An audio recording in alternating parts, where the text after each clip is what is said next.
Kita akan membahas mengenai suatu kondisi kesehatan yang sedang booming di Indonesia. Karena apa? Karena salah satu dari selebritisnya katanya mengidapnya ya. Apa itu? Itu adalah kondisi autoimun. Jadi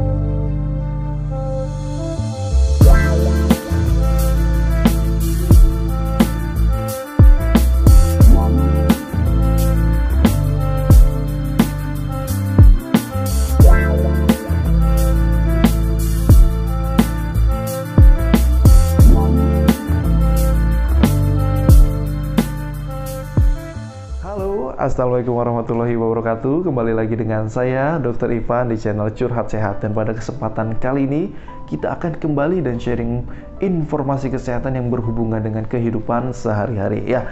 Jadi pada kesempatan kali ini dan pada video kali ini kita akan membahas mengenai suatu kondisi kesehatan yang sedang booming di Indonesia. Karena apa? Karena salah satu dari selebritisnya katanya mengidapnya ya. Apa itu? Itu adalah kondisi autoimun. Jadi teman-teman sekalian, sobat sehat sekalian, kita harus tahu autoimun itu adalah suatu kondisi kelainan di mana sebenarnya imun itu sendiri adalah suatu sistem yang fungsinya itu untuk melindungi dari sel-sel tubuh atau mungkin organ-organ tubuh atau mungkin aset-aset tubuh yang lain dari kemungkinan serangan kuman. Kuman itu baik organisme bakteri, virus, jamur, dan lain sebagainya. Tetapi karena ada suatu kelainan, ada satu dan lain hal sehingga imunitas yang harusnya menyerang organisme lain yang berbahaya bagi tubuh kita, ternyata imunitas itu sendirilah yang menyebabkan gangguan pada tubuh kita. Dengan apa? Dengan imunitas itu menyerang aset-aset berupa sel, organ, ataupun kondisi lainnya yang ada di dalam tubuh kita. Sehingga kondisi autoimun ini bisa dibilang adalah kondisi dari gangguan pada target imunnya itu sendiri. Dan pada kondisi penyakit autoimun ini sendiri, biasanya kelainan itu bisa disebabkan oleh beberapa hal ya. Baik itu karena reaksi dari imunitas itu sendiri, ataupun kedua itu karena masalah reaksi dari organ yang terserang ya. Jadi kondisi autoimun ini sebenarnya bisa terjadi di mana saja ya. Bisa di mata, bisa di sel tubuh, bisa di sendi-sendi ya, bisa di ginjal, atau mungkin juga yang sekarang lagi booming itu ada di kelenjar tiroid. Jadi ini adalah salah satu autoimun, dan kebetulan itu gangguan di tiroid adalah Graves disease atau penyakit Graves. Ya, jadi penyakit Graves ini merupakan suatu kelainan pada kelenjar tiroid ya, namanya itu kelenjarnya tiroid. Letaknya di mana? Letaknya ada di sekitar tenggorokan bagian depan.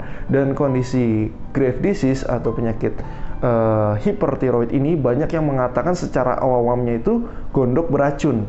Nah, yaitu pokoknya awamnya gondok beracun ya. Kalau misalnya kita di praktek itu biasanya orang selalu mengatakan sebagai gondok beracun. Pada kondisi Graves disease ini dia akan menghasilkan atau menyebabkan produksi berlebihan pada hormon tiroid yang disebabkan oleh kondisi autoimun, atau kelenjar tiroid ini diserang oleh imunitas tubuh kita sendiri sehingga kelenjar ini akan bereaksi dengan meningkatkan produksi dari hormon tiroid ya. Jadi kondisi itu ada banyak gejalanya ya. Salah satunya yang paling umum dan paling mudah dikenali adalah kondisi keringat berlebih ya. Terus habis itu juga jantung berasa berdebar-debar ya, takikardi ya namanya. Kalau berdebar-debar itu takikardi, tapi kalau kita merasakan jantung berdebar-debar itu adalah palpitasi ya. Jadi memang bisa takikardi, bisa palpitasi. Selain daripada tadi keringatnya itu jadi tiba-tiba berlebih, ketika sekeliling kita ini ternyata tidak merasakan panas, kita bisa merasakan panas ya.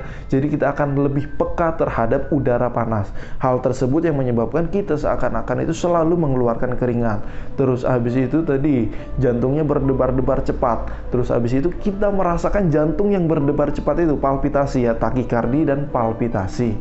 Dan kondisi lain apabila kondisinya sudah berlanjut, maka ada beberapa hal juga yang harus diperhatikan. Di antaranya adalah adanya timbul benjolan pada kelenjar tiroid itu sendiri. Terus abis itu kita juga bisa merasakan tremor. Tremor itu artinya getar ya.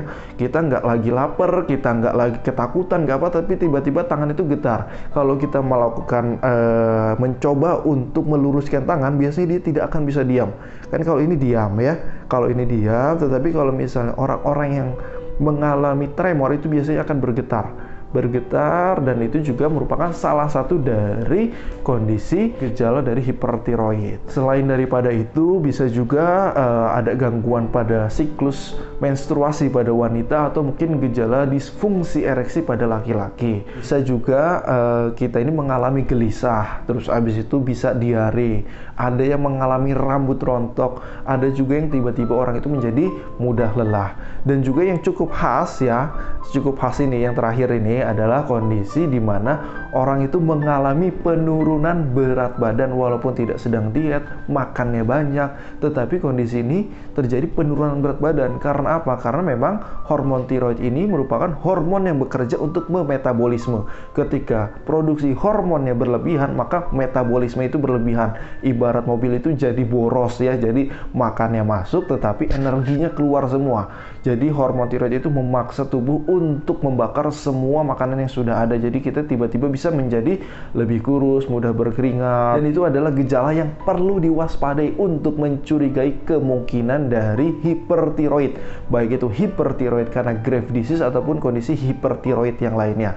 Tetapi apakah ketika semua itu kita alami, hal tersebut sudah pasti gejala hipertiroid? Oh, tidak semudah itu ya. Jadi ketika hal-hal tersebut itu sudah dialami, maka yang paling utama itu adalah dilakukan pemeriksaan. Karena kondisi hipertiroid itu tidak bisa ditentukan begitu saja, tetapi harus dipastikan dengan mendeteksi kadar hormon tiroid, yaitu baik itu berupa TSH dan T4.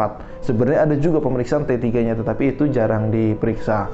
Ya, jadi kalau misalnya memang Anda curiga atau mungkin Anda khawatir akan gejala seperti yang sudah disampaikan, maka lakukan konsultasi secara langsung.